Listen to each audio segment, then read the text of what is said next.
Durante más de 2000 años, las mentes más maravillosas del mundo se han visto superadas por un puzzle matemático sin parangón. Se trata de un problema tan difícil que ha atormentado a aquellos matemáticos que osaron resolverlo. ¿Cuál es el santo grial de las matemáticas? Ese misterio que lleva siglos atormentando a los matemáticos de todo el mundo es el de los números primos. Si nos imaginamos los números en fila, da la sensación de que los primos están colocados al azar. Parece que ningún patrón explica cómo están distribuidos. Durante siglos, matemáticos de todo el mundo han intentado encontrar algún sentido a estos números locos. En el siglo XIX, el matemático alemán Bernhard Riemann realizó un descubrimiento crucial. Construyó un paisaje matemático, como una gráfica tridimensional, y descubrió que los puntos que se encontraban en lo equivalente al nivel del mar, los llamados puntos cero, eran los que escondían los secretos de los números primos. Según Riemann, la ubicación de aquellos ceros implicaba que la naturaleza distribuía los números primos equitativamente por todo el universo de los números. Asumió que todos los ceros, por infinitos que fueran, se encontraban en la misma línea recta. Demostrar lo que actualmente conocemos como la hipótesis de Riemann se convirtió en el sueño de todo matemático. Sin embargo, hasta ahora, este problema de solución diabólica no ha hecho más que atormentar las mentes matemáticas más prodigiosas. La música de los números primos.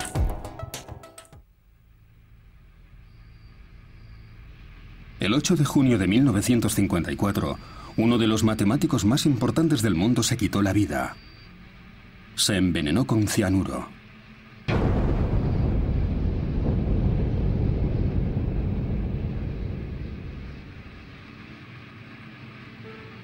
Aquel matemático se llamaba Alan Turing.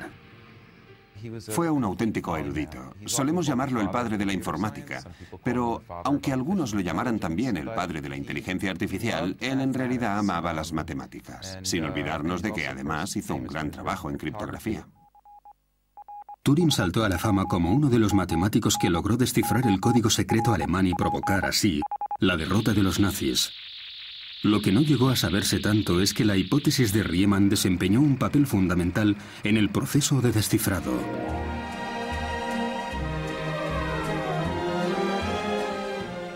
Durante la Segunda Guerra Mundial, enviaron un grupo de matemáticos a Bletchley Park para que intentaran descifrar los mensajes alemanes que se habían interceptado. Para Turing y sus compañeros, Bletchley era como estar en Cambridge. Jugaban al cricket en el césped delantero, y en vez de terminar los crucigramas del periódico, como hacían en la sala común de la famosa universidad inglesa, aquí descifraban mensajes secretos a diario, una especie de pasatiempo del que dependían muchas vidas. Cuando no se encontraba ocupada descifrando mensajes, la mente de Turing se volvía de nuevo hacia el problema matemático en el que tanto tiempo había estado trabajando antes de estallar la guerra. Un problema que le había planteado uno de sus tutores de Cambridge, G.H. Hardy. Era, claro está, el de la hipótesis de Riemann.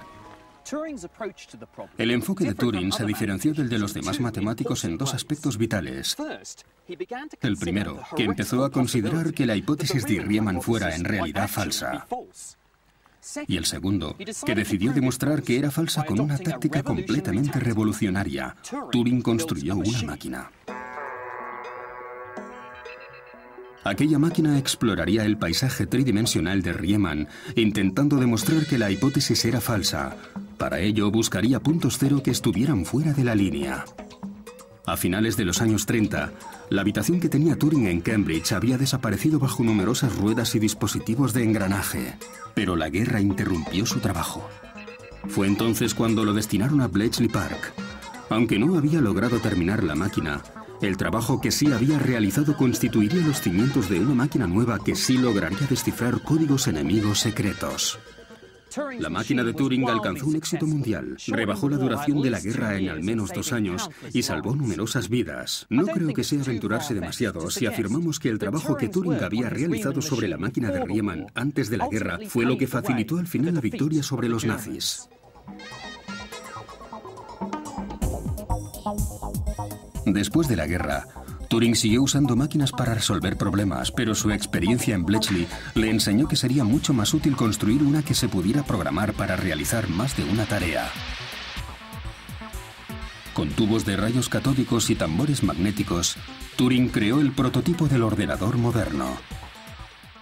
Una de las primeras misiones en las que se embarcó Turing con su computadora fue la de buscar los ceros de Riemann. Y obviamente se encontró con que todos estaban sobre aquella línea recta. Fue muy inteligente a la hora de contabilizar los ceros y también en cómo demostrar que todos estaban en la línea. La máquina nueva de Turing logró ubicar los primeros 1104 ceros, todos ellos en la línea. Y después se rompió. Pero no fue la máquina lo único que se le estropeó a Turing. Su propia vida empezaba también a sufrir desajustes. Uno de los temas más peliagudos sobre Turing fue su homosexualidad y los problemas que eso le trajo en su vida diaria. No era muy mayor cuando murió, pero los últimos años se vio envuelto en un proceso judicial demasiado bochornoso que tenía que ver con su orientación sexual. Quizá por ese motivo decidió suicidarse. Encontraron el cuerpo de Turing en cama. La autopsia reveló niveles muy altos de cianuro en sangre. Lo que todavía no se ha aclarado es si Turing tenía intención de quitarse la vida. Junto a su cama encontraron una manzana a medio comer. ¿Le inyectó él mismo el cianuro a la fruta? Tiene cierta ironía. La película favorita de Turing era Blancanieves y los 7 enanitos, y su escena preferida, el momento en el que la malvada bruja inyecta la manzana con veneno. Fue una de las grandes tragedias del siglo XX. Terminó suicidándose porque lo perseguían por su orientación sexual. Sin duda, el mundo perdió una de las mentes más maravillosas de la época.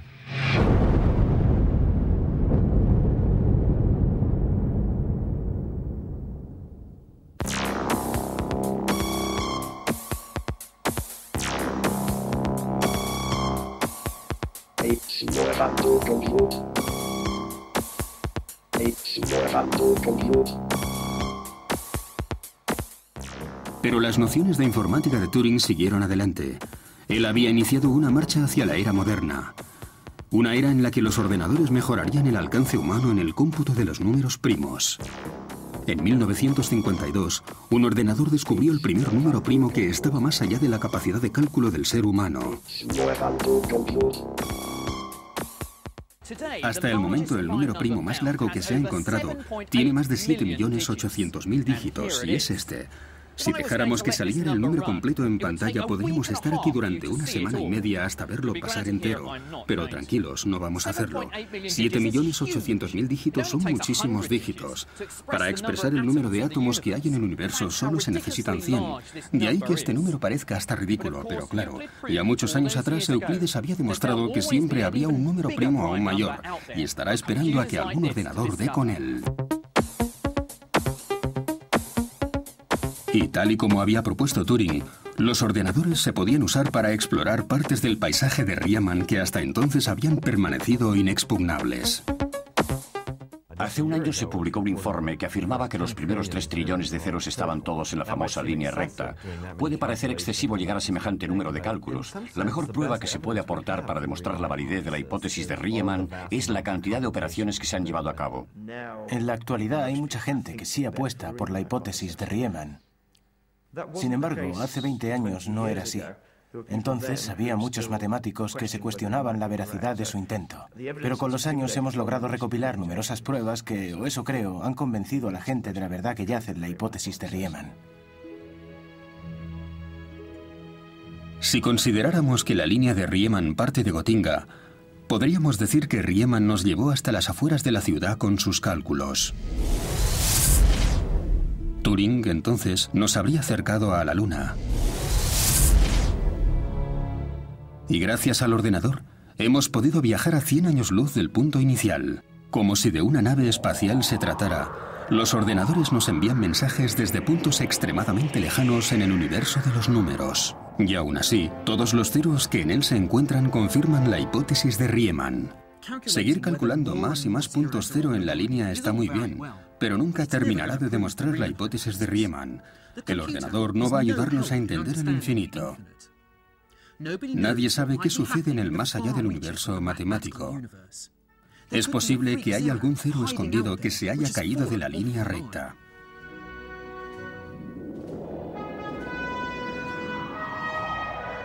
No se puede contabilizar un número infinito de nada. Ahí está el truco. Es decir, en cuanto a confirmar la hipótesis de Riemann, lo único que puede hacer un ordenador es decir, hasta este punto, sí, todos los ceros están en la línea. Hasta este punto, sí, también están en la línea. Pero al tratarse de un número infinito, habría que demostrar que todos esos números infinitos cumplen la regla. Pero cuando paras de contar, ya está, has parado. Y no has contado hasta el final, pero sigue habiendo números. Son infinitos.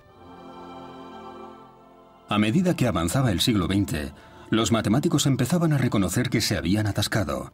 Y entonces, en los años 70, se produjo un nuevo descubrimiento crucial sobre el enigma de los números primos, un descubrimiento llegado del lugar más inesperado.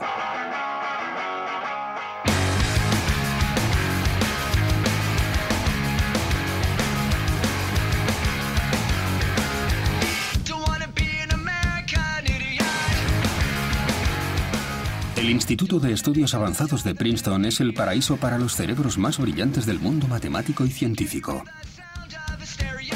La cultura matemática alemana no logró sobrevivir a la violencia de la Segunda Guerra Mundial y muchos de los matemáticos judíos más eruditos de la época huyeron a América en busca de asilo, entre ellos Albert Einstein. Desde la Segunda Guerra Mundial, Princeton se ha postulado como la institución matemática más importante del planeta.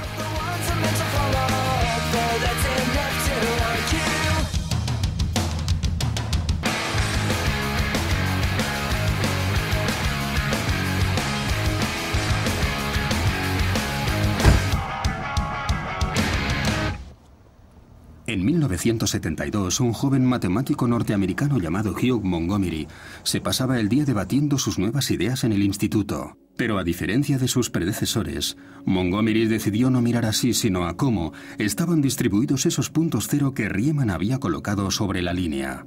Lo que descubrió revolucionaría de nuevo las matemáticas. El patrón que se apreciaba era el de números relativamente poco cercanos. Es como si los ceros intentaran distanciarse unos de otros a empujones, como si los puntos cero estuvieran unidos entre sí por gomas que se encogen y se estiran. Si tú tocas la goma, los números se mueven hacia adelante o hacia atrás. Y si en un momento dado retratas la situación, te das cuenta de que algunos números están como fuera de su sitio, arriba o abajo, pero normalmente nunca muy cerca de otros números. A los puntos ceros no les gustaba estar cerca unos de otros, tenían cierta repulsión hacia sus compañeros. Si los colocábamos en una línea, se veía que estaban bastante separados. Si los números estuvieran colocados al azar, lo normal sería que intentaran apelotonarse y dejar grandes espacios entre los distintos grupitos. Fue un hallazgo interesante y supuse que se trataba de un mensaje concreto, al menos cuando lo descubrí en el otoño de 1971. Lo que me preocupaba era que por más que lo estudiaba, no conseguía descifrar ese supuesto mensaje.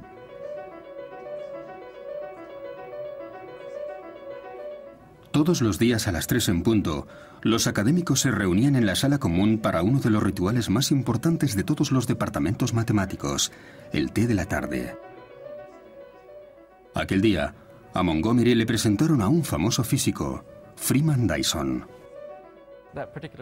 Recuerdo aquel día porque estaba hablando con uno de los matemáticos del departamento, un compañero llamado Choula. Manteníamos una conversación de lo más normal. Y de repente vio a Dyson entrar en la sala y me dijo, ¿conoces a Dyson? Yo le dije que no, y entonces él se ofreció a presentármelo. Recuerdo que le contesté, no te preocupes, no lo molestes ahora. No sé cómo, pero al final, como de costumbre, Choula se salió con la suya y me presentó al físico aquel que acababa de llegar. A mí no me apetecía nada, pero él insistió.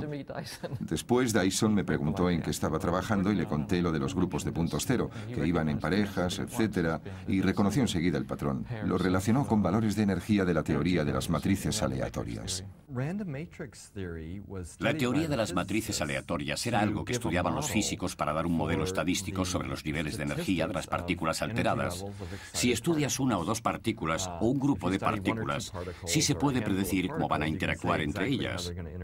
Pero una vez tienes miles de partículas y quieres mirarlas todas para comprobar el nivel de energía que emiten, entonces tienes que empezar a experimentar con ellas y registrar esos niveles de energía para intentar ver qué gráfica sale al final y cuál es la estadística que resulta del experimento. ¿Y qué significa ese cóctel de palabras técnicas que acaba de soltar? Bien, pues que las matrices aleatorias representan las matemáticas aplicadas a un modelo de niveles de energía, como en el caso de los átomos pesados del uranio. Los niveles de energía de un núcleo de un átomo son como las diferentes notas que se obtienen con un instrumento. Cuando yo toco la trompeta e imprimo más energía en el soplido, las notas saltan de un nivel a otro. Por ejemplo,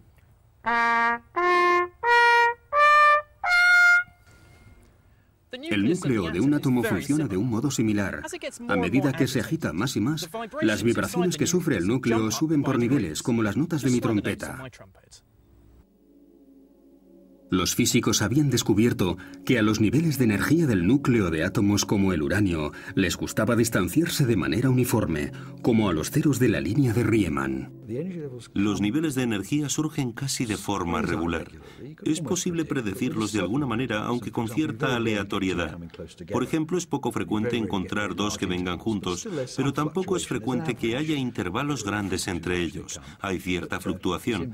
Sin embargo, surgen con una frecuencia media que se aprecia con la estadística, una estadística muy particular. Las predicciones que se obtuvieron acertaron bastante y la teoría de los núcleos la cumplía a rajatabla. Y lo que descubrió Montgomery, la fórmula que posteriormente reconoció Freeman Dyson, daba a entender que los puntos cero de Riemann también obedecían esa regla estadística. Lo que descubrieron Montgomery y Dyson fue que el comportamiento primario de los átomos, los cimientos básicos de la materia, se correspondía considerablemente con el comportamiento primario de los números primos, los cimientos básicos de las matemáticas. Se trataba de una conexión inesperada que abría las puertas hacia un nuevo enfoque sobre la hipótesis de Riemann. Esta conexión que hicieron Montgomery y Dyson tuvo una repercusión tremenda, porque incluía la física en el estudio de la hipótesis de Riemann e implicaba una investigación completamente nueva que no se habría dado de ningún otro modo entre la física y las matemáticas. La idea consistía en unificar cada vez más aspectos del mundo. Y sucede, normalmente no lo entienden aquellos que no son científicos mediante conexiones que se producen entre áreas muy distintas. Sin duda, en una ciencia física, uno de los momentos más maravillosos se produce cuando te das cuenta de que dos áreas que parecían completamente distintas resultan estar conectadas. Es decir, en cierto modo, incluso más que la hipótesis de Riemann, yo diría que esa es la pregunta del millón.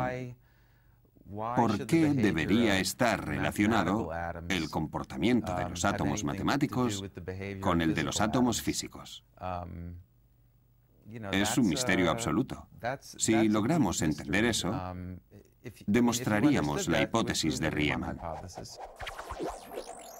A lo mejor la física nuclear arroja algo de luz sobre el comportamiento de los números primos. Después de todo, un punto cero fuera de la línea sería como tener un nivel de energía imaginario, algo que no permitirían jamás las leyes de la física nuclear. Y sin embargo, ahí es donde se apoya la esperanza de conseguir alguna explicación para la hipótesis de Riemann, aunque siguen faltando pruebas irrefutables.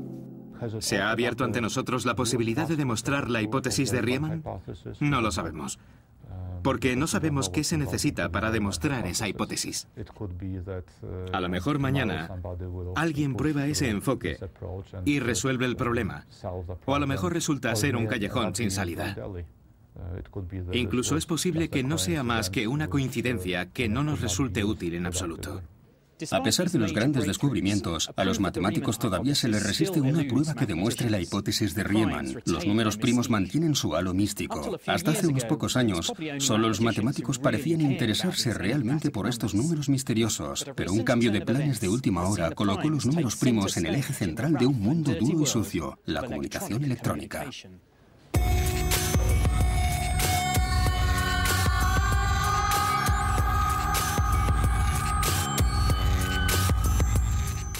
Cada vez que realizamos una transacción online, estamos usando números primos para codificar los detalles de nuestra tarjeta de crédito.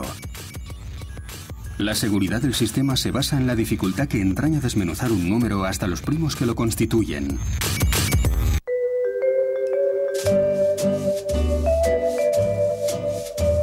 Os voy a mostrar cómo funciona con un poco de pintura.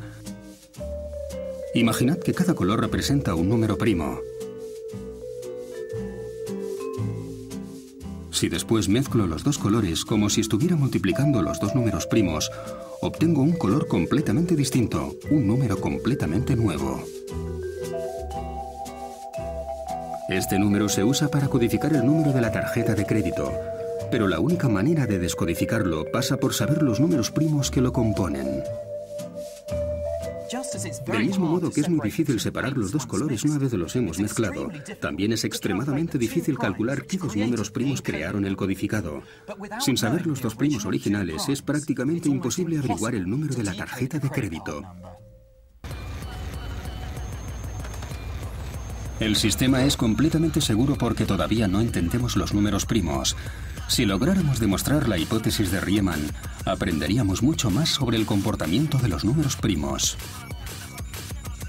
Quizá incluso seríamos capaces de averiguar los números primos que conforman cifras muy elevadas. Un descubrimiento de ese tipo colapsaría el sistema financiero electrónico a nivel mundial. En temas de seguridad, se está realizando un gran trabajo para intentar desarrollar métodos que, por un lado, proporcionen seguridad a los ciudadanos y, por otro, rompan los códigos que otros han estado empleando. Hay una anécdota que cuenta que existía un matemático británico que vivía en Norteamérica y se llamaba Oliver Atkins. Al parecer recibía dinero tanto de la Marina como de las Fuerzas Aéreas estadounidenses para chivarse de qué hacía el otro.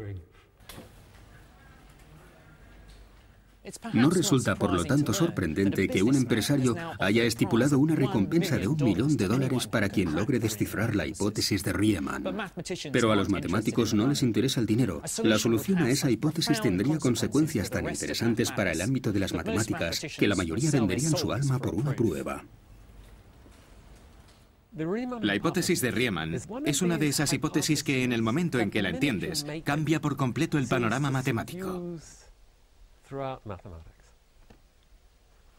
En estos momentos, hay numerosos campos de las matemáticas que dependen de la hipótesis de Riemann. Gran parte de las matemáticas asume que la hipótesis de Riemann es cierta, y si al final resulta que es falsa, tendríamos que encontrar otra manera de hacer matemáticas, porque de otro modo, parte de las matemáticas que conocemos resultarían también falsas. No existen aún pruebas que demuestren la hipótesis de Riemann, ni qué secretos nos encubre. Pero en el fondo todos estamos convencidos de que será algo grande, que cambiará gran parte de las matemáticas que conocemos.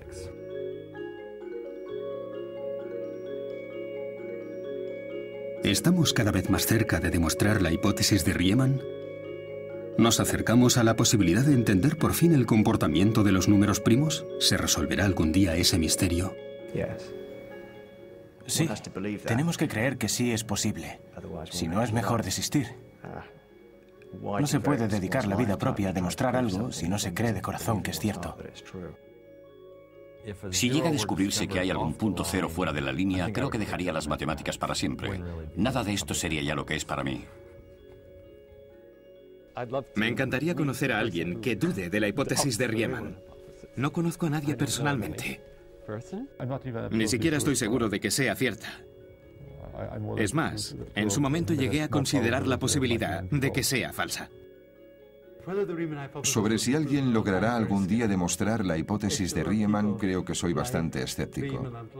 Ni el mismo Riemann, ni Hardy, ni ningún otro matemático ha logrado demostrarla aún, así que dudo que podamos llegar a hacerlo algún día. Hay argumentos procedentes de la física que la apoyan con firmeza, aunque es cierto que resultaría mucho más interesante que al final fuera falsa, porque entonces todas las pistas que hasta ahora nos han llevado a creer en su veracidad resultarían falsas también.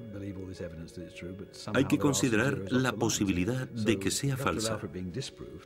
Su relevancia no es cuestionable. Por eso creo que algún día alguien encontrará la respuesta. Puede ser por la geometría o qué sé yo, gracias a la física. Pero sí, creo que alguien llegará al final de la cuestión.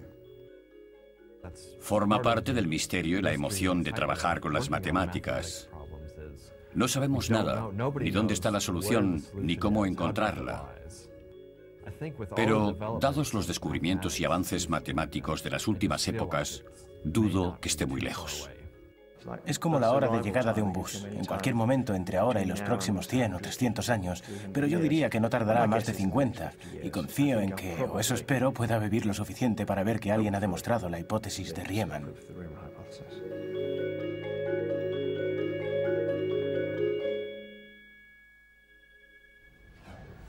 3000 años después, el enigma de los números primos sigue derrotando a generaciones de matemáticos. Personalmente creo que a pesar de las emocionantes conexiones que se han encontrado con la física, la criptografía y los ordenadores, a los matemáticos aún les queda mucho para dar con el resultado final. Un resultado que puede llegar en cualquier momento y en cualquier lugar. Pero lo que sí es seguro es que a aquella persona que logre demostrar la hipótesis de Riemann se le recordará para siempre como el matemático que hizo cantar a los números primos.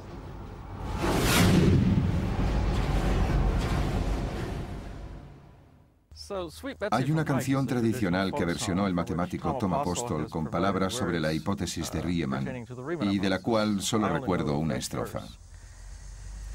Oh, where are the zeros of zeta of S? GFB Riemann, he made a good guess. They're all in the critical line, said he, and the density's 1/2 pi log t. Hasta aquí. Si queréis más información sobre los números, visitad Open University en open2.net.